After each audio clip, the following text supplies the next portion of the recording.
This is Natural Health Dialogue, and we're here to inform you that alien spacecraft have been seen in the skies and are landing on the planet Earth. Oh, okay, wait a minute. No, this is April Fool's Day. We're not War of There the you go. Worlds. We're going to talk about April, shifting gears here, and Randy, of course, naturopathic Dr. Randy Lee is going to help us. Randy, what are we talking about? Jolene, one of our naturopathic doctors here at the store, every month gets a kick out of taking a look at the calendar and just finding out what holidays are in there and give us a little bit of information about the holidays. But then she's found a way to twist them so that rather than think specific about the holiday, we take some aspect of that holiday and find a health benefit in the aspect of it. So that's what we're going to do. I didn't realize there are actually 5 holidays in April that we celebrate. The first one being the one you just alluded to, April Fool's Day. I don't know where April Fool ever came from. I just know that it's a time when we used to tease everybody. And she took the aspect of, I'm taking this day to highlight 2 areas of healing that often tricks one into thinking that they're either worse than they would be, we think they are, or they're better than they think we are. And I'm not going to go through a lot of the medical stuff that she threw in here. These are worth reading. It's a long blog. They're always a long blog, but they've got some great health tips in there. And I don't have time to cover the health tips for 5 different holidays, but I do have a few things that I want to spotlight on them. The one that she says that you're tricked in sometimes to thinking that things are worse than they really are is called a healing crisis. Many times in our healing processes, things get worse and worse. And then when we start a treatment or our doctor gives us a treatment to follow, or we, whatever way we find it in a book or online or whatever, and we start a healing, we sometimes seem like we're getting worse before we get better. And that's actually called a healing crisis. Everything that you go through in your body as you get sick, you sort of back out of, and so sometimes you see those healing crises. The other one is where you're actually feeling, you think you're feeling worse, and you're actually feeling better. That one's particularly deals with emotional trauma healing, and so both of those are things where your body is tricked into thinking one thing when in fact something else is going on. And she tied that into the trickery that we do on April Fool's Day. Good health is so complicated. Yeah. The second one is Easter. For Christians, Easter is the time of the year, represents the death, burial, and resurrection of our Savior.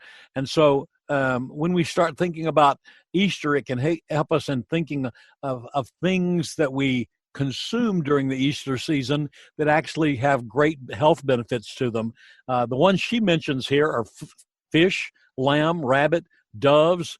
She talks about lilies and palms and Easter eggs, and goes into the health benefits of each one of those. Basically, we're going to find out that many of these are very, very rich in vitamins. Fish has omega-3, vitamin D, vitamin B2, phosphorus, a lot of C nutrients that we get from them. Eggs have muscle-building protein. Anyway, these foods are tremendously beneficial to building a good body. And all month we've been talking about building our immune systems. Right. We might take a better look at some of these foods that we consume during this time of the year, which generally tends to be a time of the year when we have some early spring fevers and spring problems anyway. These foods become even more beneficial to us. The third one she mentions is Ramadan. Many Americans have never heard of Ramadan, but for our Arab friends, it's one of the biggest times of the year for them. They actually got involved in an ancient Levant healing season called Unani. And Unani is Arab and Persian elaborations upon the Greek system of healing, totally different health season than most of us are used to dealing with. But one of the key components of Ramadan is the fasting aspect of it. During that period of time, they fast during all the daylight hours. And so she took a pretty good look at some benefits that your body gets from fasting. It says it's a mild to moderate disease, such as a non-insulin dependent diabetes, benefits tremendously from some fasting. Essential hypertension, weight management. The rest of the days, the digestive tract gets to rest some when you're fasting, and you can also find that it'll also help to lower cholesterol and sometimes the lipid profiles in your body. You may even find a reduction in your blood pressure during those times of fasting. So fasting hours, there may be times when there's no food or no drink, or I've done fasts where I did just water for extended periods of time. Not only did I lose weight, but I felt good. Many of the energy sources that your body needs, it takes from stored energy things in your body, extra fats and things like that while you're fasting. So Ramadan, we related to fasting. Which is also a biblical concept, of course. Absolutely. We do a lot in the Bible about fasting for short, long, and for specific purposes or for general purposes. Okay. The third, the fourth holiday that she mentions is Earth Day, which falls in April. And while we could talk a lot about all of the green living things and the green foods that we consume, there's a lot of ways to tie things into Earth Day. One that we've not talked about on the blog before is diatomaceous earth. Many people have never even heard of diatomaceous earth. It's made from the fossilized remains of tiny aquatic organisms, prehistoric stuff. No. And they and they are actually their skeletons are made up of a substance called silica. And when you add silica to your body, you're actually building a skeletal system in your body, which is extremely beneficial. It's not poisonous. It doesn't have to be eaten in order to be effective. In our gardens and stuff, we use it to get rid of parasites, to get rid of other bugs. It'll kill out many of your squash beetles and things like that. You have to be careful. It can also kill out some of your bees. So for those of us that are beekeepers, we don't want to use the diatomaceous earth elaborately during our gardening. But it does get rid of a lot of those pathogens, and it'll get rid of a lot of the pathogens,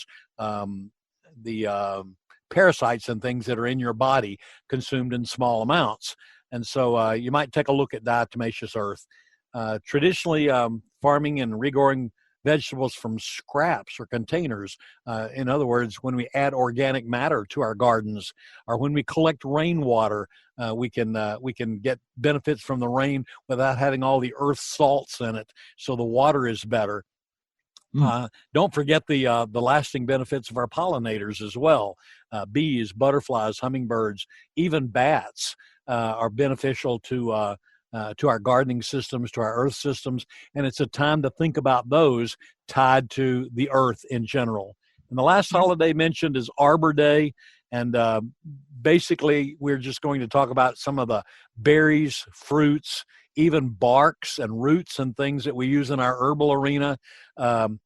Slippery elm is the inner bark of the elm tree, and we use that as a mucilage in our system. So there are many, many, many cleansing things, antiparasitics, black walnut hulls are used to kill parasites in our bodies. So we've got lots of things where we can see that we can get benefit from our trees, and we can think about some of those during Arbor Day.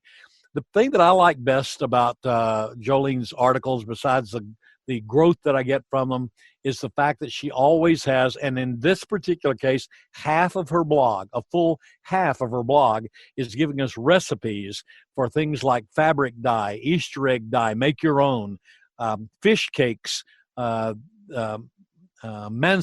that's a way to make lamb into a meaty thing. And then the one that I particularly wanted to hit on is bee foods.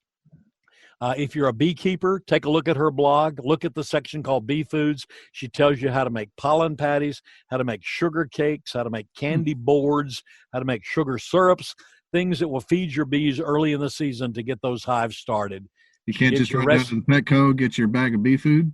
You can, but you pay a lot for it. A whole lot cheaper to make your own. Okay. And then she also tells us about during this pandemic season, you can get a good recipe for making your own cough drops, almond milks, sugared almonds, things like that. Great recipes in the blog this time. Take a look at those. So every time a holiday comes up, think something healthy. Tie it to a holiday the way Jolene has, and you'll find out that holidays become even more fun because you add a facet to that little diamond that you may not have seen before. Take a look at her blog. Pretty interesting thing this week. Very good. Well, that brings us to a close for this week. And for everybody out there, until we meet again, be healthy. We really wish you good health, particularly in this season of the year. Give us a holler if there's anything we can do to help you.